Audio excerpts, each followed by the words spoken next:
You're such a morning bear. Thank you for always getting up with me in the morning and hanging out with me. Hi. Good morning. I am headed to the city this morning because I want to go to a cafe and do a little bit of writing. I did also book an degree class because I've just been feeling kind of anxious the last couple of days. I'm not sure where this bout of anxiety came from. I was actually doing pretty okay, but then suddenly I just started to, I don't know, feel a little bit like on edge a couple of days ago. I've been doing my best at home trying to alleviate some of that, but it doesn't seem like anything that I'm doing is like really helping, and I haven't been sleeping well, which is really bizarre for me because usually I don't have an issue with sleep at all. So I think that a little city day will do me good. I will just have like a peaceful writing morning and then Legree, and then I think I'm able to fit in acupuncture today as well. So really it's just going to be a little self-care day, which is going to be nice. I always find that just kind of getting out of my usual environment and like going for a walk or going to a cafe tends to help with just breaking any sort of pattern that I might be feeling, especially when it comes to these moments of like anxiety or stress. I mean, I have been thinking a lot about my Italian visa and like getting that sorted and, you know, the approval process of that. So maybe that's kind of sitting on the back of my mind. But I don't know, I just don't see any like reasonable explanation as to why I'm feeling the way I'm feeling. So we'll just have to ride it out, hopefully, and continue working on some healthier habits so that I can just not avoid, I don't want to say avoid, but just like work through some of these emotions, I guess. Hi, Mika. You want to come up and say hi? Thank you for the paw. It's very nice. Good morning, good morning. It's super cute, but she's developed this habit of like holding your arm when you're petting her. Almost like as if she's trying to keep you petting her. Is that what you're doing with your little paw? I'm thinking of making myself some breakfast first. I think I'm just gonna have some broccoli and an egg for breakfast. A really good tip for your vegetable scraps. We've actually been saving them in like a freezer bag. So anytime I have any sort of vegetable scraps, I will just throw them into this bag. And then that way we can make vegetable broth with it. So it's like a nice way that you can actually utilize all of your scraps. You could even put like garlic peels, pretty much just anything. As long as you've like obviously washed it before you cut it, but it's like the ends of broccolis, the ends of celery, of carrots, stuff like that. And then all you have to do is boil it with some water to make vegetable broth so that you can reuse it in like other recipes. I think it's such a clever way of just making sure that you aren't like wasting any bit of the food that you are making.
was feeling so drained last night after acupuncture. It definitely, I mean, it always takes it out of me, but for some reason, more than just the physical aspects of it and kind of your body feeling drained, I think it just helped me release a lot of the emotional things that I've been carrying as well. So last night after I got home, I thought that I would have like a productive evening and do all these things, but I ended up just like getting into bed early, doing a little bit of writing from bed, making dinner, and then just reading until I fell asleep. But I'm glad that I took that time for myself because I am feeling a lot more just like lighter this morning, which is always a welcomed feeling. I'm actually feeling really proud of myself for being just more aware this time around about feeling those feelings of stress and anxiety and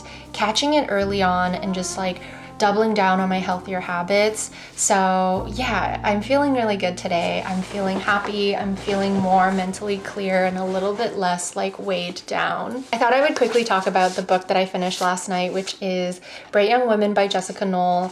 My opinion on it hasn't really changed. It is such a good book, but I will say and kind of reiterate that there's like a certain level of emotional resonance and like empathy that really came out of me with reading this book, and it's why I kind of spread out the reading of this book throughout like about a week's time, even though the story is incredibly intriguing and engaging and is one that I think that I could have just like gotten through in a day. Honestly, it took me time because I needed to process my own emotions while I was reading this book.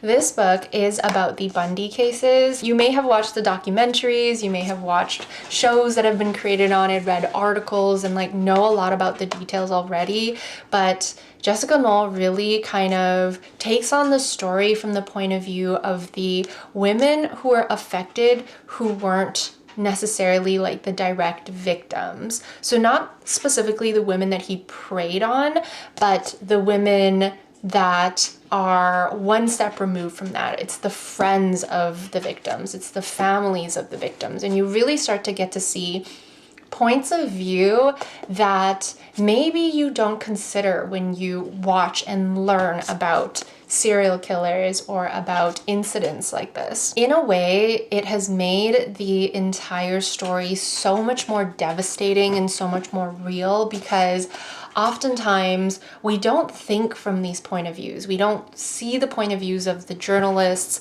of the lawyers, of the friends, the family, of everyone else who is affected and who has relation to a case like this. And I think that beyond just showing us that point of view, she also crafted and structured the story in such a way that is like, it was masterfully crafted. Most of the story follows the point of view of Pamela, who is the best friend of one of the victims from the sorority house that he attacked. Halfway through the book, you do start to get a different point of view as well, which gives the story a plot twist in a way because suddenly you're piecing together like bits of stories and how actually a lot of these stories are related and how even the friends and families of victims are oftentimes brought together and connected in the case in a way that you wouldn't expect. I also absolutely love that she focused on the women's stories, the women's voices that needed to be heard. And when you get to the end, you finally find out why the book is called Bright Young Women. I don't know if it's a spoiler if I tell you why, but I think that it does hit a lot harder when you get to the end and you find out for yourself. So maybe I won't let you know, but there's a really amazing and beautiful reason why this book is called Bright Young Women. I think today will just be a nice slow day. I really want to stretch out the feeling good that I'm feeling and make the most of it and just try to take my day slowly. I have a little bit of work I need to get done, and then I think I would just like to maybe start a new book, maybe do an act of self-care. I definitely want to go for a walk. It's a really beautiful day outside. I'm really starting to feel that me learning about and becoming more aware about what stress and anxiety looks like in my life is one of the best things that I have done for myself. And I want to explore this topic more as we go on in these vlogs, I guess, because obviously I want to show you the beautiful moments and the things that I do, but I think that being able to use my vlogs to give you like a bigger picture or to actually dive deep into some of these topics that I don't talk about often enough, to be honest. Yes, I want this to be a comfort YouTube channel for you, and I want to, you know, continue to use it as like a creative outlet, but I think I would be doing a disservice if I didn't also talk and show the harder times in my life and the things that actually goes on in someone's life that makes them a human, that shows that they're also going through like a journey of self-discovery and personal growth and learning to be a better human being. I would love to know what you think, whether I should continue to talk about these deeper topics in my vlogs or whether I should just leave the vlogs as like happy, aesthetic, cozy moments. I'm in a writing mood, so I'm gonna do a little bit of newsletter and blog writing. It is Valentine's Day, so I do have a writing piece that I'm working on for today that I would like to get out, and then let's just see where the day takes us.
When I'm at my worst mentally, I sometimes forget to continue the healthy habits that I know will make myself feel better. It's like as if my mind and my body is fighting against each other. One saying, you need to go outside, you need to go for a walk, you need to move. And the other saying, no, I just want to lie down, I just want to wallow. I think it's important to remind yourself every now and again that the healthy habits, although sometimes will feel really hard to accomplish, are actually the ones that are going to lift you out of a dark time. So now, every time that I become a little bit more aware that I'm starting to feel the beginning tingles of a lower stage in my life, I've tried to set an internal alarm clock for myself to remind myself that these are the times that I need the healthy habits the most.